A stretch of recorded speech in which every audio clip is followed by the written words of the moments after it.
कभी कभी ना लगता है जैसे सब कुछ होते हुए भी कुछ अधूरा सा है। जैसे बाहर की जिंदगी तो चल रही है, नौकरी, दोस्त, सोशल मीडिया, सब कुछ, लेकिन अंदर एक सन्नाटा है, एक ऐसा खालीपन जिसे शब्दों में समझाया नहीं जा सकता। मैंने भी यही महसूस किया। लोग कहते थे तू तो सब कुछ कर रहा है यार, अच्छी पढ़ाई, अच्छा काम, लोग तुझे जानते हैं। लेकिन मुझे खुद से पूछना पड़ता था, क्या मैं वाकई खुश हूं? और जवाब हमेशा चुप रहता था। फिर एक दिन मैंने एक इंसान को सुना जो बोला बहुत कम था, पर उसकी आंखों में कुछ था, शांति, स्थिरता, गहराई। उसने दुनिया की भीड़ छोड़ी थी और खुद को खोजा था। वो एक मोग था और वहीं से मेरी सोच ने करवट ली। मैंने जय शेट्टी की किताब थिंक लाइक अ मंक उठाई और एक ऐसी यात्रा शुरू हुई जहां मैं पहली बार खुद से मिला। सबसे पहले सवाल यह था, मैं कौन हूं? बचपन से हमें सिखाया जाता है, तू ये बन, वो मत कर, ये तेरा सपना नहीं है, ये अच्छा लगता है, ये नहीं। धीरे धीरे हम वही बन जाते हैं जो दुनिया हमसे बनवाना चाहती है, और फिर हम भूल जाते हैं कि हम खुद क्या चाहते थे।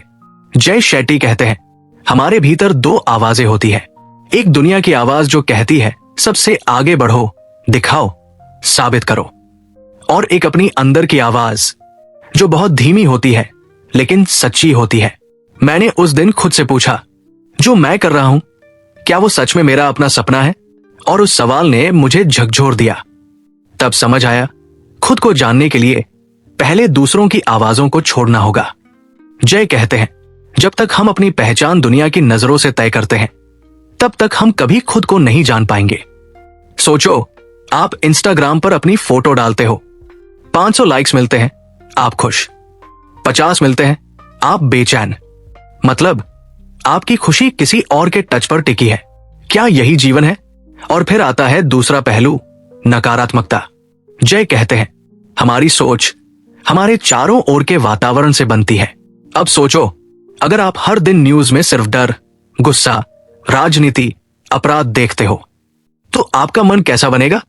अगर आपके आसपास के लोग हमेशा शिकायत करते हैं, दूसरों की बुराई करते हैं, पीछे खींचते हैं, तो आप खुद को कैसे सकारात्मक रख पाओगे?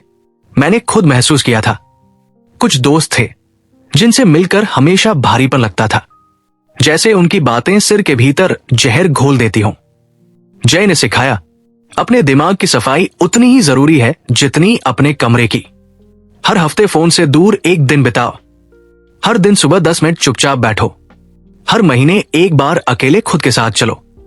यकीन मानो, वो चुप्पी अंदर बहुत कुछ साफ कर जाती है। लेकिन नकारात्मकता से ज्यादा जो हमें रोकता है वो है डर। जय कहते हैं, डर आपकी सबसे बड़ी कैद है और सच्चाई आपकी सबसे बड़ी आजादी।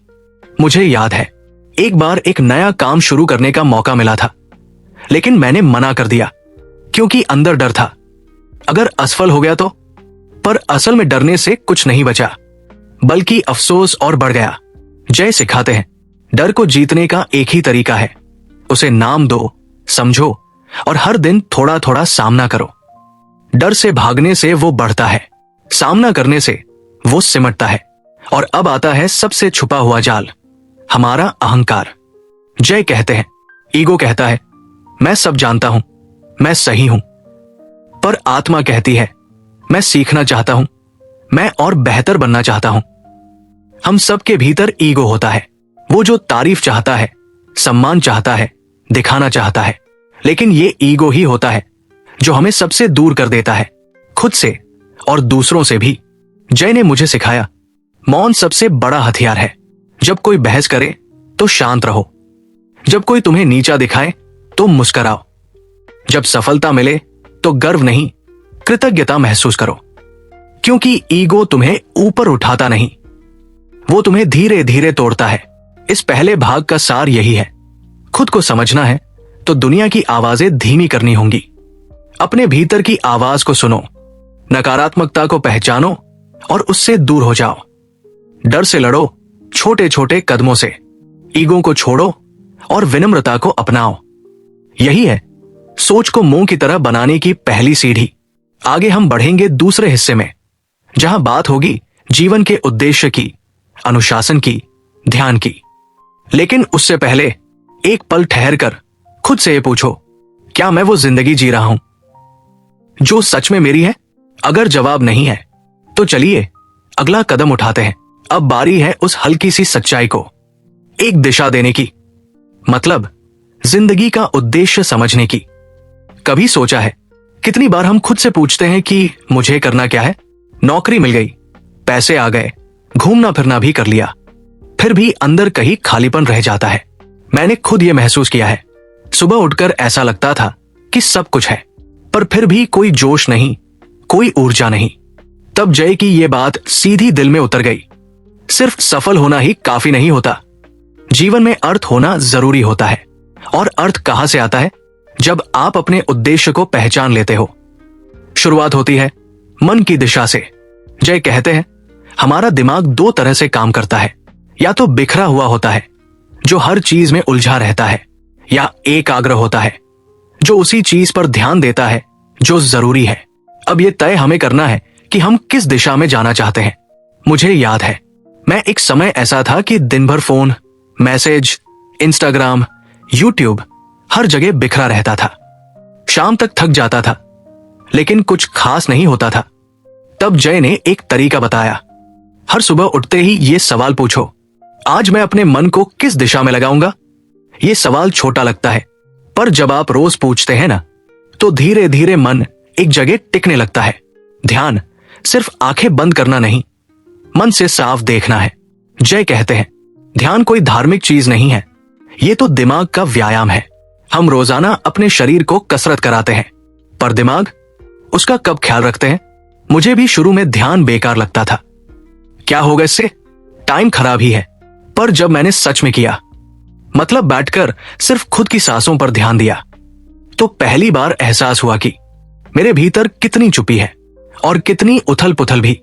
जय बताते हैं ध्यान कोई जादू नहीं, ये तो एक आईना है जो आपके मन की धूल दिखा देता है, दिनचर्या, जिंदगी का ढांचा।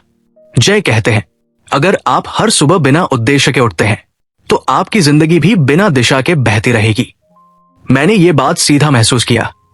जब मैं सुबह उठते ही फोन उठाता था तो दिन भर बिखराव और कंपैरिजन से भर जाता था। पर जब मैंने छोटी छोटी चीजें बदली, सुबह उठकर पानी पीना, 10 मिनट चुप बैठना, 3 जरूरी काम लिस्ट करना, तो जिंदगी में एक रफ्तार नहीं, एक लय आने लगी। जय कहते हैं रूटीन आपको सीमित नहीं करता, रूटीन आपको मुक्त करता है। क्योंकि जब आप छोटे छोटे फैसले रोज सोचने में समय नहीं गवाते, तो आपके पास बड़ी सोच के लिए समय बचता है। जीवन का उद्देश्य क्यों खोजो, क्या अपने आप मिल जाएगा। जय की सबसे मारक बात थी ये।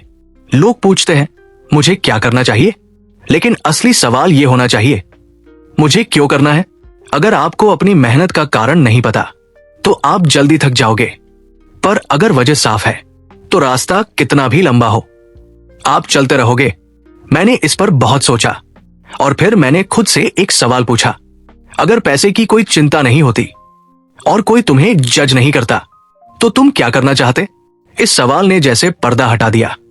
जय यही बताते हैं आपका उद्देश्य वही है जो आपको शांति दे और जिसे करते हुए आप खुद को पूरा महसूस करो। चाहे वो पढ़ाना हो, लिखना, बनाना, गाना या दूसरों की मदद। उद्देश्य कोई दिखावे की चीज नहीं, वो अंदर से निकली पुकार होती है। अभ्यास जो जिंदगी बदल सकते हैं। जय कुछ व्यावहारिक चीजें भी बताते हैं जो मैं आपके साथ बांटना चाहता हूं। 1. Purpose reflection exercise. हर हफ्ते 10 मिनट बैठो और खुद से पूछो, इस हफ्ते मैंने क्या सीखा? क्या इससे मुझे संतोष मिला? क्या मैं उस दिशा में जा रहा हूं जो मेरे लिए सही है? 2. Time audit. एक दिन में आप कितना समय किस काम में दे रहे हो, उसे कागज पर उतारो। यूल बी शॉक्ड, ज्यादातर समय उन चीजों में जाता है जो आपके उद्देश्य से जुड़ी ही नहीं।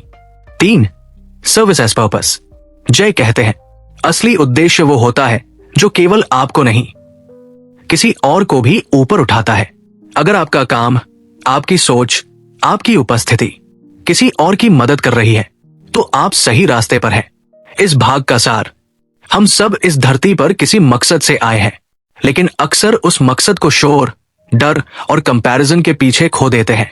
जय कहते हैं, जिंदगी में क्लैरिटी पाने के लिए साइलेंस जरूरी है और पर्पस पाने के लिए पेशेंस। अगर आप हर दिन उठकर छोटे छोटे फैसले सोच समझ कर लो, ध्यान से दिमाग को शांत करो और हर काम में अपना क्यों ढूंढो, तो आप धीरे धीरे अपनी असली राह पर बढ़ने लगते हो। अब चलते हैं इसके आखिरी भाग में। मुझे याद है जब पहली बार मैंने किसी अनजान इंसान की बिना किसी वजह मदद की थी, तो एक अलग सी गर्माहट सी उठी थी दिल में। किसी ने धन्यवाद तक नहीं कहा, लेकिन मुझे लगा जैसे कुछ हिल गया हो भीतर। जय कहते हैं, सेवा कोई काम नहीं, सेवा एक सोच है। सेवा is not what you do, it's who you become. हमेशा खुद के लिए जीना थका देता है। हम दिन भर अपने लिए भागते हैं, पैसे कमाने के लिए, नाम के लिए, स्टेटस के लिए, जिम्मेदारियों के लिए। लेकिन दिन के अंत में एक सवाल फिर भी उठता है, क्या मैंने आज कुछ ऐसा किया जिससे किसी और की जिंदगी आसान हुई? जय बताते हैं, असली अर्थ तब आता है जब आपकी मौजूदगी किसी और की पीड़ा को थोड़ा कम कर दे। और ये कोई बड़ी बड़ी मदद नहीं होती। कभी किसी को सुन लेना, कभी बिना मांगे मदद कर देना, कभी किसी के बिखरे चेहरे पर मुस्कान ले आना, यही होती है सेवा। सेवा का मतलब सिर्फ दान नहीं होता। जय ने बताया, सेवा के कई रूप होते हैं। एक, शरीर से सेवा, जैसे किसी की मदद करना, कोई काम करके देना। दो, वाणी से सेवा, जैसे किसी को सहारा देना, दिल से सुनना। तीन, सोच से सेवा, जैसे किसी के लिए प्रार्थना करना, अच्छा सोचना। कभी कभी सिर्फ इतना कहना कि मैं तेरे साथ हूं, किसी की पूरी टूटती हुई दुनिया को फिर से जोड़ सकता है। सेवा आपकी ईगो को तोड़ती है। जय कहते हैं, सेवा का सबसे बड़ा तोहफा यह है कि वो तुम्हें तुम्हारी महत्ता से बाहर निकालकर मानवता से जोड़ देती है। जब आप दूसरों के लिए कुछ करते हैं तो आपको एहसास होता है कि आप सिर्फ एक इंसान हो जो किसी और की तरह ही कमजोर, भूखा, टूटा हुआ हो सकता है। सेवा करने से हम दूसरों को ऊंचा नहीं समझते, बल्कि खुद को उनके बराबर समझते हैं। करुणा से जुड़ना, एम्पैथी वर्सेस सिंपैथी। जय बताते हैं कि करुणा का मतलब यह नहीं कि आप किसी की तकलीफ देखकर बेचारा कहें, बल्कि करुणा का मतलब होता है, मैं समझ सकता हूं कि तुम क्या महसूस कर रहे हो। यह भाव तब आता है जब आप अपने ही दर्द को समझ चुके होते हैं। जय कहते हैं, जब आप अपने दुखों को अपनाते हो, तभी आप किसी और के दुख को समझ सकते हो। देना आपको और ज्यादा देता है। जय ने एक बहुत गहरी बात कही थी, give not because you have much, but because you know how it feels to have nothing. जब आप किसी को कुछ देते हो, वक्त, सहारा, मदद, तो सामने वाला भले कुछ बोले या ना बोले, लेकिन आपकी आत्मा कुछ बोलती है।